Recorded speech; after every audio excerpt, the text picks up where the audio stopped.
Chapeau. Ok, merci. Ok, merci beaucoup, Monsieur Rodriguez. Est-ce que, je ne sais pas si par hasard vous avez suivi un peu l'affaire de Florence Kingbo? Mais Euh, il faut donner, il faut décorer cette fille. Elle a, je m'excuse de l'expression, elle a plus de couilles que tous les mecs réunis au Bénin. Elle a plus de couilles que tous les mecs réunis au Bénin. Si on peut traiter celle-là de folle, je ne sais pas comment on va traiter ceux qui la traitent de folle. Parce qu'elle elle parle avec beaucoup de cohérence, même si elle fait quelques écarts et autres là, mais elle, elle est l'exemple, elle incarne, elle doit nous faire, nous devons avoir honte de voir une petite fille comme ça qui se bat avec tant de courage et d'énergie et de conviction. Quand Patrice Talon, on voulait l'interroger, on l'interpeller, il a fait quoi? À chaque fois qu'on a voulu interpeller Patrice Talon, une fois il a escaladé le mur, il est parti au temps de Kérikou. Une autre fois, elle est rentrée dans Malaria, elle est partie. Il n'a pas les couilles comme la petite Florence. Elle est restée là, elle a attendu devant les juges, elle dit non, vous pouvez me reporter ça en 2030. Est-ce que Patrice Talon a cette force-là? Il a la lâcheté seulement de condamner les innocents. 21 ans. Vous savez que si il n'avait même pas réagi à cette sortie de cette fille, beaucoup de gens auraient déjà oublié ce que la fille a dit. Mais il s'accroche à ça. C'est la petitesse d'esprit. C'est la pauvreté d'esprit.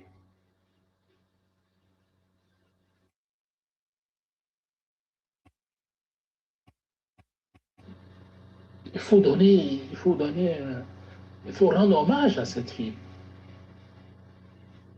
Et que Dieu l'assiste dans cette épreuve. On ne sait pas où elle trouve ce courage-là, mais c'est une guerrière. Vous savez, je vais vous donner l'exemple de... Il y avait comment on appelle quand Napoléon est parti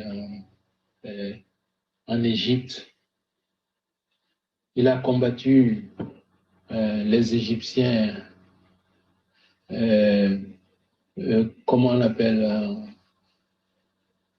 quand Napoléon voulait s'emparer de l'Égypte, il y avait un héros égyptien qui l'a combattu, qui a soulevé les populations contre Napoléon. Et puis, à la fin, il s'est fait capturer. Et Napoléon lui propose un marché. Il dit, bon, écoute, il le condamne à mort. Et Napoléon lui propose un marché. Il lui dit, écoute, j'ai pas envie de te tuer. Je vais te donner une chance pour que tu sauves ta vie. Et lui dit, bon, je te fixe une amende de, je crois, 10 000 couronnes pour que, si tu me payes ça comme amende, je te libère. Et puis, lui, il a rigolé, il a dit, mais ça c'est rien du tout.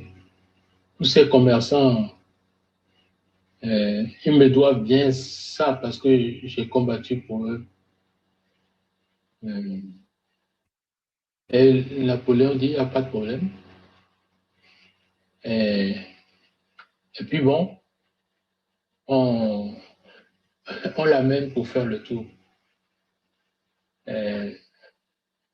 Et il passe chez les commerçants pour leur demander à chacun d'apporter une contribution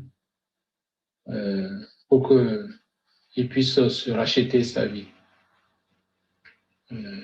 Il s'appelait Mourad, je crois Mourad B, un truc comme ça. les commerçants lui disent, mais tu es fou. Parce que c'est à cause de toi que nous ne vendons plus. C'est à cause de ta guerre, de ta résistance, là, que nous avons des problèmes et que nos affaires ne tournent plus bien. Ne viens plus jamais ici pour nous demander quoi que ce soit. Il a fait le tour, il n'a pas trouvé une copec. Et quand il est revenu vers Napoléon, Napoléon dit, bon, mais maintenant je vais te tuer, pas parce que tu m'as combattu, parce que tu as défendu des imbéciles.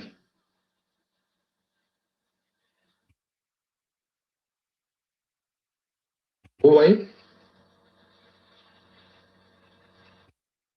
Vous menez des combats, vous perdez tout ce que vous possédez pour des causes que vous jugez nobles. Mais ceux pour qui vous combattez sont les premiers à vous livrer.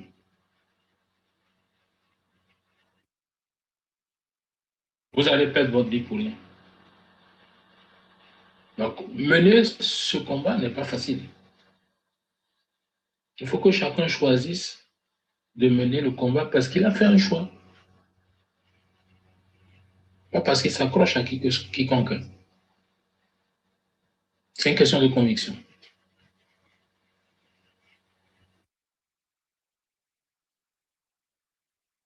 La petite là, elle ne s'est pas réunie avec quelqu'un, mais elle vit sa conviction, elle vit dans ses tripes, elle vit son rêve, elle vit sa légende personnelle.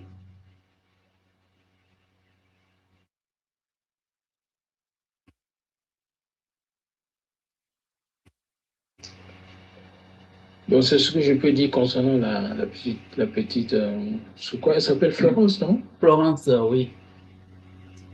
Ok. Moi, je crois que vraiment, on doit lui rendre hommage. Et parce qu'elle est dans la main des hommes de l'enfer qui veulent lui rendre la vie, ils veulent lui rendre l'existence non vivable. Ils veulent lui donner une vie sans vie. Mais j'espère que bon, parce que c'est quoi, on ne peut pas former un commando pour aller la libérer. Il n'y a que la force divine pour l'aider, pour l'instant.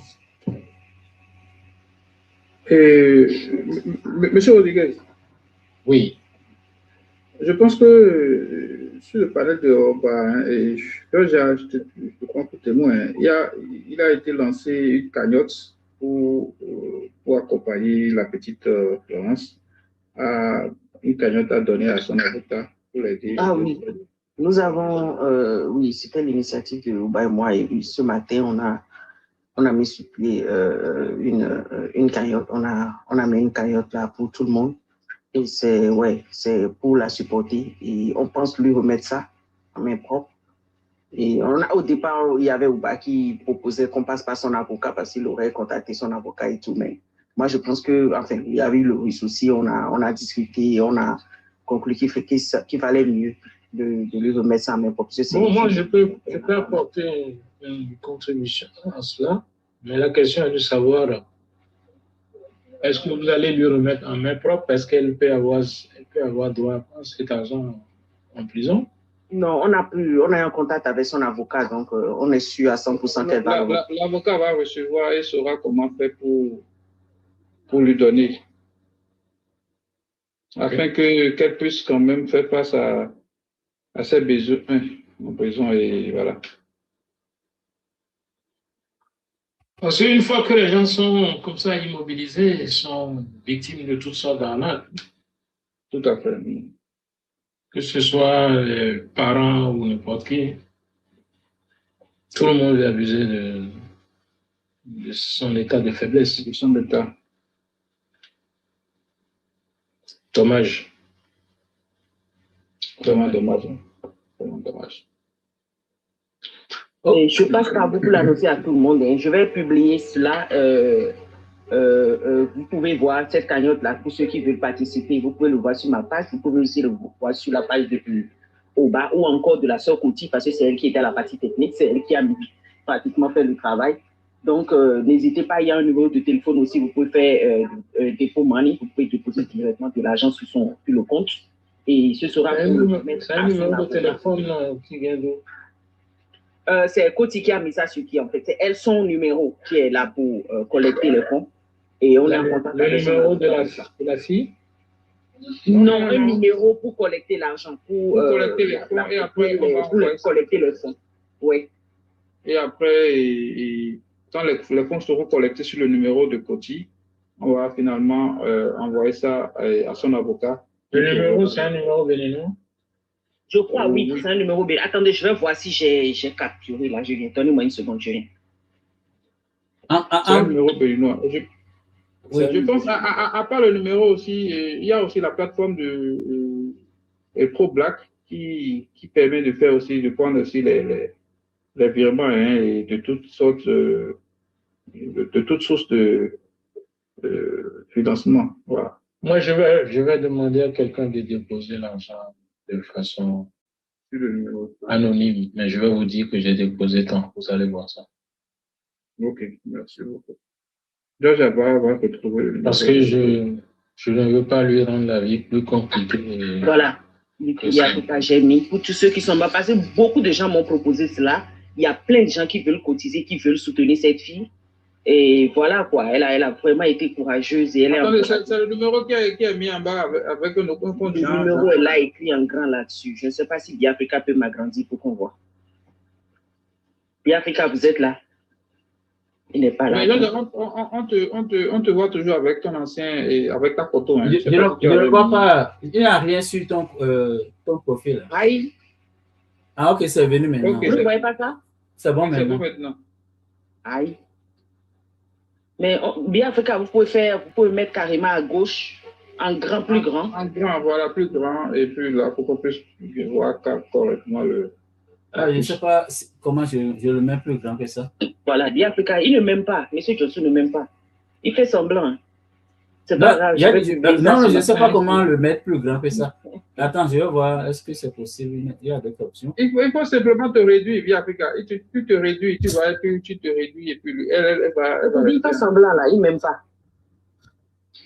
C'est bon. Ok, c'est bon maintenant? Non, c'est toujours pas bon. Non, c'est plus grand maintenant. Bon, c'est mieux, c'est mieux. Bon, c'est pas grave. Ouais, je vais mettre ça sur mon. Oui, ben, sur ma page. Anticipation. Bon, Biafrica, tu peux changer le cadre aussi. Hein. Tu vas dans les deux petits bonhommes.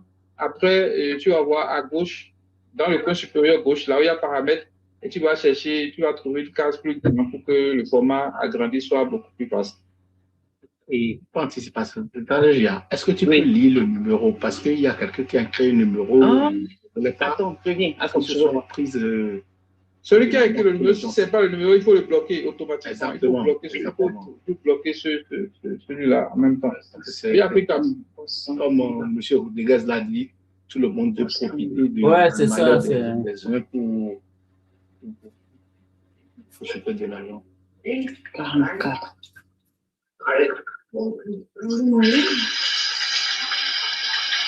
Mais tu peux aussi agrandir le truc, non? Tu as moto, non? Ça, c'est quand même assez grand. Hein. Je sais pas. Voilà, là, j'ai mis le numéro en bas. Je ne sais pas si vous le voyez. Ah, donc c'est le même numéro que l'autre aussi avait mis. Donc, il n'a pas. Oui. 67, 69, 63, 44. Oui, 01, 67, 69, 63, 44. Ouais, c'était un bon. Merci beaucoup. Alors, monsieur Martin Rodriguez, j'avais même une question pour vous, hein, si vous me permettez, bien sûr. Ouais. Dites-nous, aujourd'hui, nous sommes confrontés à une réalité. On veut avoir votre avis en tant qu'aîné. Nous avons des anciens camarades d'hier avec qui nous faisions cette lutte. Et ces camarades qui, par peur, d'autres par certains conforts ou avantages, se retrouvent en train de changer aujourd'hui leur veste et se mettre dans une posture de nous combattre. Dans cette situation, Doit-on les combattre vraiment comme des adversaires avec toutes les armes que nous avons, ou bien on les laisse, on les considère comme des victimes du système et on se concentre sur l'objectif? Qu'est-ce que vous comprenez? Reprenez bien votre question. Ok. Je dis, nous avons des anciens camarades d'hier Oui. qui faisaient la lutte avec nous, Oui. qui ont même eu des séquelles de cette lutte. Ces anciens camarades aujourd'hui, d'autres par la peur et d'autres aussi par confort, c'est-à-dire par des avantages pécuniaires, se retrouvent aujourd'hui à changer leur veste, à changer de posture, à se retrouver de l'autre côté. Et maintenant, ils se mettent dans une posture de nous combattre, nous. Et je vous demande, en tant que sachant, devrions-nous les combattre comme de vrais adversaires, avec toutes les armes que nous possédons? Quand je parle d'armes, c'est les armes de communication, ou devrions-nous les considérer comme des victimes du système qui sont fatiguées de lutter et nous concentrer sur les vrais, à notre place? Non, mais si vous combattent, vous ne pouvez pas rester les bras croisés s'ils vous combattent. Mais s'ils ne vous combattent pas, ce n'est pas la peine de perdre votre temps à les pourchasser. Mais si quelqu'un vient vous combattre, vous êtes en droit de vous défendre. Et en vous défendant, vous allez pouvoir les mettre à leur place. C'est de ça que je parlais tout à l'heure quand j'ai donné l'exemple de PLD, exactement. comment on appelle, du héros égyptien qui s'est fait maltraiter par ses propres populations après avoir combattu et pris tous les risques. Bon, vous savez, la vie, c'est comme un train que vous prenez. Au départ du train, vous avez des compagnons de voyage. Et il va y avoir plusieurs arrêts, plusieurs stations, plusieurs gares. Il y a certains qui vont descendre, il y a d'autres qui vont monter, ainsi de suite. Si vous restez dans le train jusqu'à la destination finale, c'est pas évident que les mêmes personnes avec qui vous avez commencé le voyage soient avec vous à l'arrivée.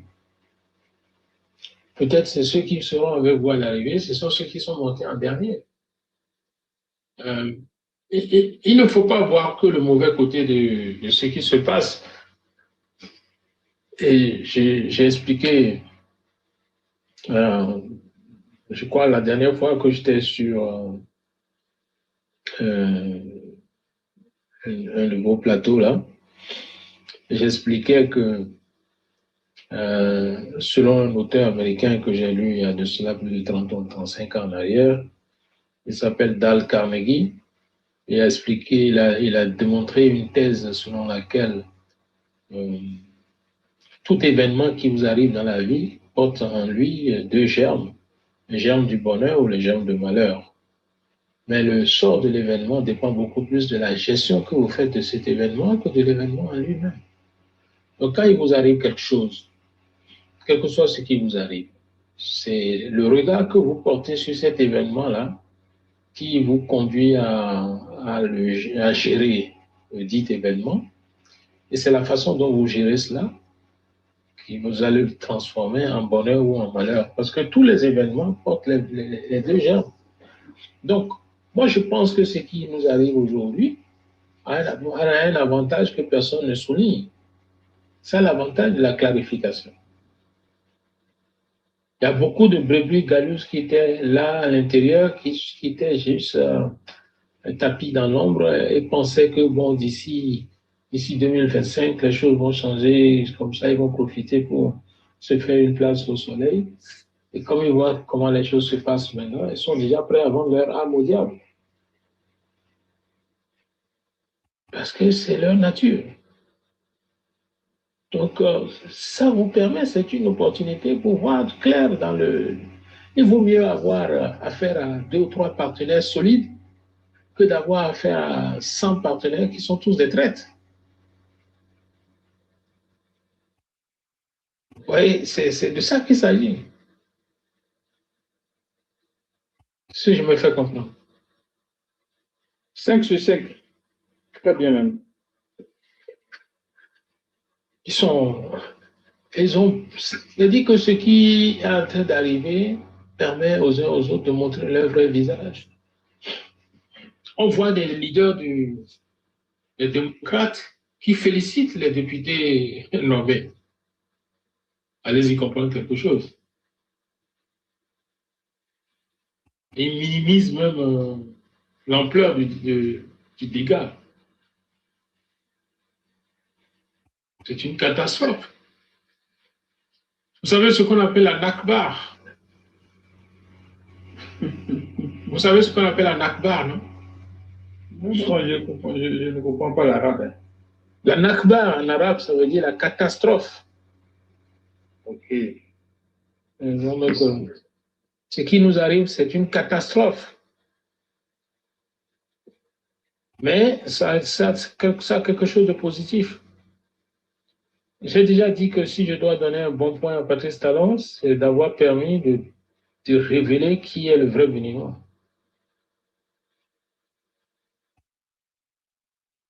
Il y a de cela 10 ans en arrière, si on avait dit à quelqu'un que les Bénins seraient tombés à ce niveau-là, je suis sûr que sur ce plateau, personne ne lèvera le doigt pour dire que lui croyait à ça. Le quartier crétin de l'Afrique.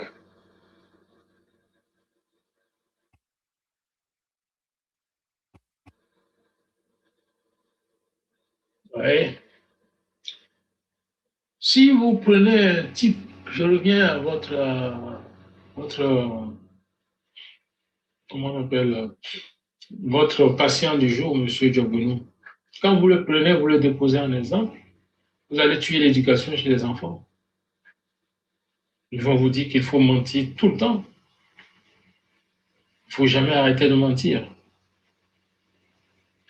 À la fin, vous vous posez une question de savoir, est-il convaincu de quoi? De quoi est-il convaincu exactement?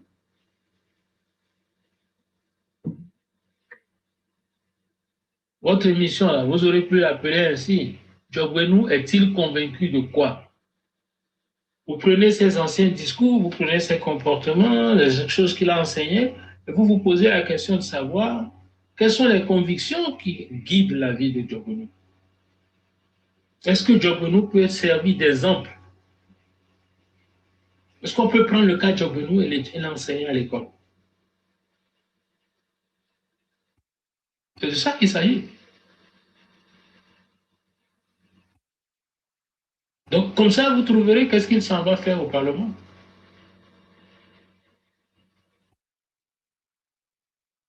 Ils ont assassiné le peuple à travers la moralité, toute l'immoralité.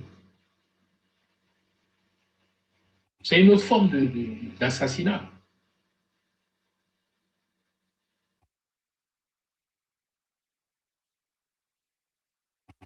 Les peuples, comme le peuple vietnamien, les peuples asiatiques en général, les Japonais, les Chinois et autres, là. Ouais, les samouraïs, quand ils luttent jusqu'à ce qu'il va perdre sa vie, il préfère il se tue avec son épée. Ce sont des peuples de conviction, ça. Nous, on est prêt à vivre à genoux, à supplier pour qu'on nous donne un morceau de pain. Et la petite, là, elle a même ironisé, elle dit qu'elle mange 7 fois par jour. C'est de l'ironie, elle faisait. Personne ne lui donne à manger 7 fois par jour.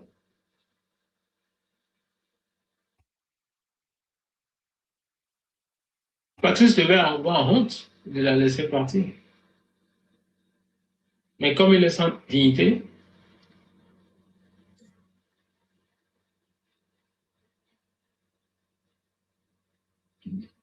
voilà ce que j'ai dit. Vous n'allez pas perdre votre énergie à vous entre-déchirer entre vous, à vous pourchasser vos amis qui vous ont trahis. Quand Dieu vous a permis de voir dans le noir, découvrir des traites dans votre entourage, allez-y, dit Allah ou Akbar. Dieu merci. Dieu est grand, on ne sait pas. Remerciez le Seigneur. Il vous a permis de voir le visage du serpent qui était dans votre poche, qui était à côté de vous. Et continuez votre combat. Maintenant, s'ils s'attaquent à vous, vous devez répliquer et leur rappeler qui ils étaient. Vous allez les désarmer ainsi, ils ne vont plus jamais revenir. Voilà. Mais si vous prenez votre énergie pour dire, bon, nous allons les pourchasser, pendant ce temps-là, le combat même, vous gaspillez l'énergie pour autre chose, vous laissez le combat de côté.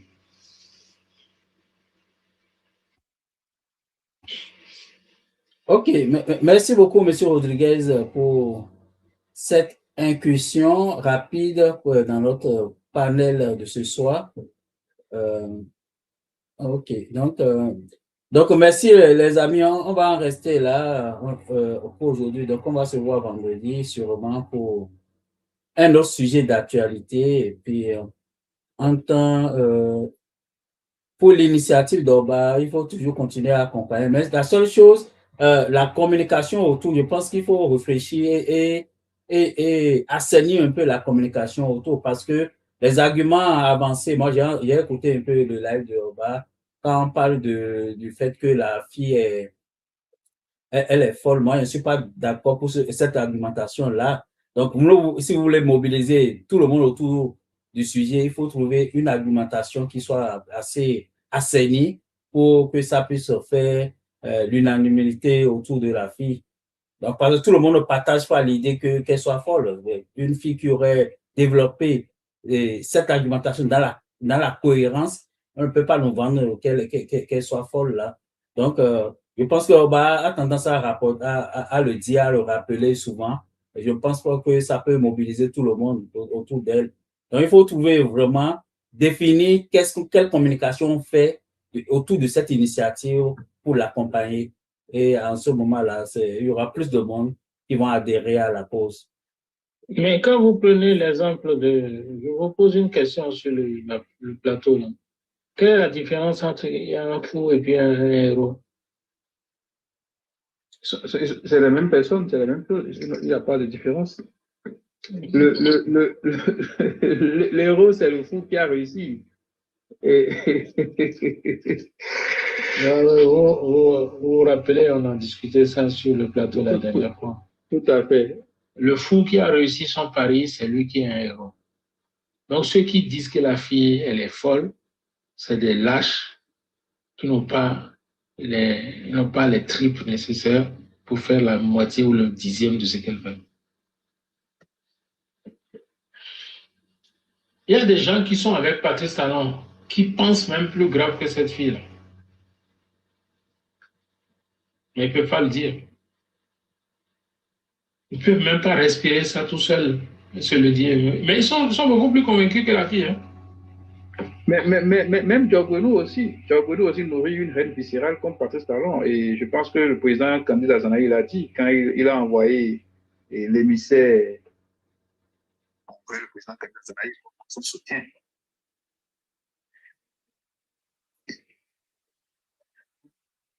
Il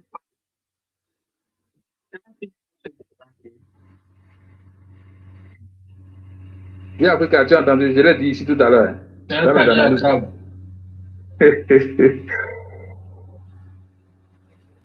toute façon, ce n'est pas ce qu'on a promis à Diogbenou, ce n'est pas ce qu'on lui a donné. Donc là où il est, il est quand même un homme frustré. C'est un lot de consolation. Un véritable panier à crabe. Quelqu'un qui est incapable de se faire élire dans son propre quartier, devant sa propre maison, va s'asseoir pour dire qu'il est président du Parlement. Vous ne voyez pas que c'est de la tristesse? Attendez, monsieur Matin Rodriguez, vous suivez il y a longtemps? Là, on dirait à Sodjinou. Vous avez vu Sodjinou, il arrive au Parlement et la seule personne qui l'a remercié, c'était le président. Et non le peuple. Et non le peuple. Et mais c'est ce que je disais tout à l'heure. Madame, dans son vin, en fait. C'est tout Madame ce qu'il a dit. Georgia. Oui. Madame Georgia, c'est ce que je disais. Nous sommes aujourd'hui dans un système qui valorise l'immoralité. Vous savez, quand vous êtes le plus malhonnête, vous êtes un truand, vous êtes un tueur. Vous savez, quand nous, on était enfants, Et puis, par exemple, on dit on a attrapé un voleur qui porte le nom, je sais pas, le nom de famille, quelqu'un, monsieur Diop, par exemple. Mais vos camarades de classe qui s'appellent Diop, vous ne voulez plus les approcher comme s'ils ont quelque chose à voir avec ça.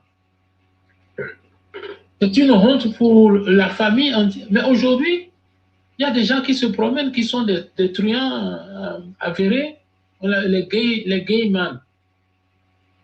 Mais c'est eux qui ont les plus jolies filles.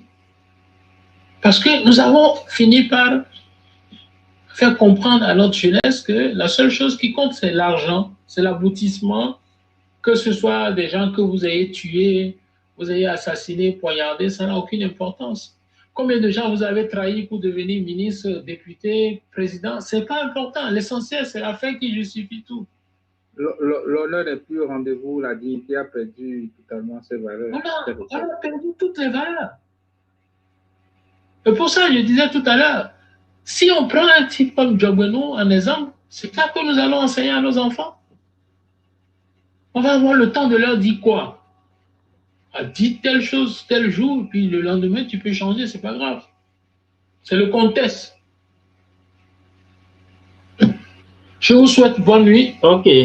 Sous Patrick Talon, on a honte d'être un homme honnête. Aujourd'hui au Bénin, si vous êtes un homme honnête, vous avez honte d'être un homme honnête. Parce que ceux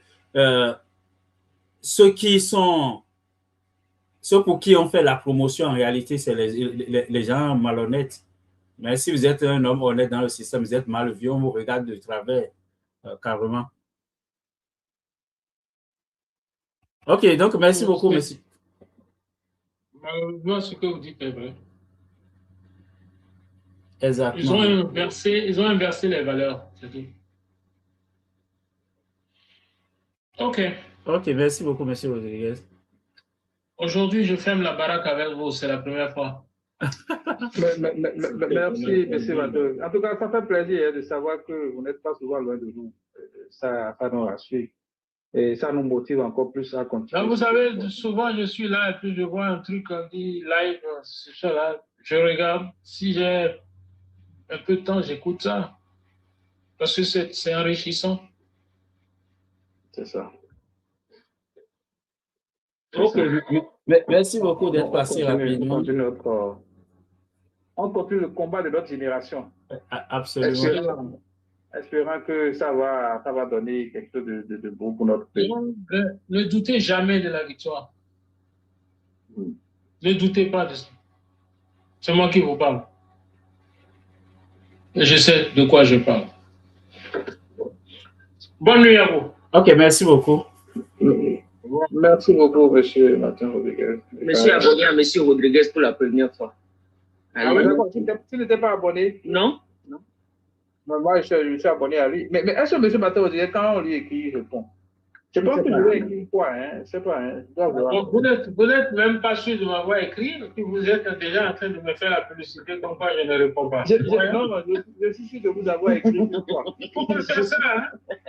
Monsieur Martin Rodriguez, je suis sûr de vous avoir écrit. Monsieur Poutine, il ne faut pas faire ça, hein. Bon, ok, monsieur Martin Rodriguez, quand vous allez finir là, regardez, ou bien allez sur ma page, regardez sur dans Messagerie, vous allez voir. Vous avez écrit une fois. Ah, d'accord. Oui. Et c'était même sur recommandation. Bon, dommage, vous n'avez pas répondu. Non, si j'ai vu, je vais répondre. Je n'ignore pas les gens comme ça. Ok. Non. Bon, passez une bonne nuit. Ok, merci beaucoup. Ok, merci le Russe. Merci Georgia. Oui, je suis resté, monsieur Biafrika, pour vous poser une question. Je vais vous envoyer la fiche.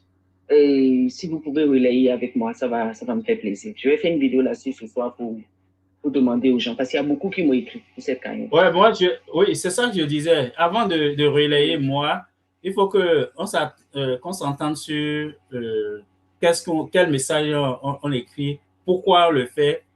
Et non, parce que ne faut pas qu'il y ait d'ambiguïté dans ça. C'est ça aussi le plus important.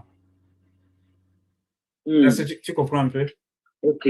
Oui. Ok, d'accord. Donc, il faut qu'on rédige un petit élément de 2 ou 3 lignes. On s'entend sur ça, sur le contenu. et qu'on va accompagner, on va utiliser pour accompagner la fiche. D'accord. Tu vois un peu, ouais. OK. Donc, Oui, et je pense que Biafrika n'a pas tort, hein, il a raison par rapport à. parce que moi, personnellement, tout ce qui a rapport avec l'argent, je suis toujours réticent à déjà que on est, oui, on nous jette en pâture un peu partout. Les gens peuvent dire, ah oui, tu le fais parce que tu faisais la promotion pour la fille, parce que tu voulais l'argent. Les gens sont capables de raconter tout et le contraire de tout. Donc, c'est pour ça qu'il faut soigner l'argumentaire avant de se lancer dans ça, quoi. Si on dit le tout et le contraire de tout autour de ça, les gens ne vont pas nous prendre au sérieux. Est-ce que c'est pour payer les frais de l'avocat? Est-ce que c'est pour payer pour son entretien en prison, pour payer sa location en prison? Il faut le dire. En fait, c'était ma dispute avec Oba ce matin. Oui. Quand il avait lancé, c'était tout en même temps, parce qu'il paraît qu'elle n'était pas dans de très bonnes conditions en prison et son avocat, M. Baparapé, voudrait qu'on l'aide pour ça, en fait. Et moi, en même temps, l'avocat, il fallait soutenir l'avocat. L'avocat dit non, qu'en fait, il y a beaucoup de Béninois qui sont dans cette situation. Donc, il implore la diaspora, vous voyez, qu'on fasse la cagnotte plutôt pour tout le monde. J'ai dit non, je ne suis pas dans tout le monde. Et donc, on a dû, voilà quoi, débattre de cela. C'était quand même un peu tendu. Mais à la fin, on s'est entendu. Et c'est clair, cet argent, on cotise, c'est pour elle, on va le remettre et ce sera pour améliorer ses conditions en prison. Donc, ce débat est déjà fait, en fait. Ok, je vois un peu. Ok, donc. Sinon, ce matin, les choses ont beaucoup évolué, en fait. Sinon, ce matin, c'était un numéro d'avocat seulement qu'on avait affiché. On nous a dit, envoyez tous l'argent là-bas. Et j'ai dit non. J'ai soulevé ce problème. J'ai dit, ça n'a aucun sens. Voilà, on ne peut même pas savoir combien exactement on a envoyé à un avocat. Et c'est l'avocat qui viendra sur TikTok pour faire le point de combien il a reçu ici et ça. J'ai trouvé ça complètement ridicule. Et je lui ai dit, ben, écoute, ça ne peut pas aller comme ça. C'était tendu. J'ai même quitté le live, je crois. Et donc, finalement, on s'est entendu. Il y a eu Koti qui a fait le travail, il y a eu Oba, il y a eu moi qui, voilà quoi, on s'est entendu sur ça. Et c'est clair, cet argent, c'est à elle-même, on va le remettre. C'est pour elle. Et le but, c'est d'améliorer ses conditions en prison, de lui dire que nous l'encourageons, que la diaspora l'a fait pour elle, qu'il y a des Béninois qui sont avec elle. Voilà quoi, c'est un peu ça. Ok, je vois un peu, d'accord. Donc, sur cette base, on peut proposer un message ensemble, un petit message de 2 ou 3 lignes pour pouvoir accompagner le flyer qui a été fait. Donc, c'est ça, on peut fonctionner comme ça. Ok, donc on va continuer à en parler. On va en parler.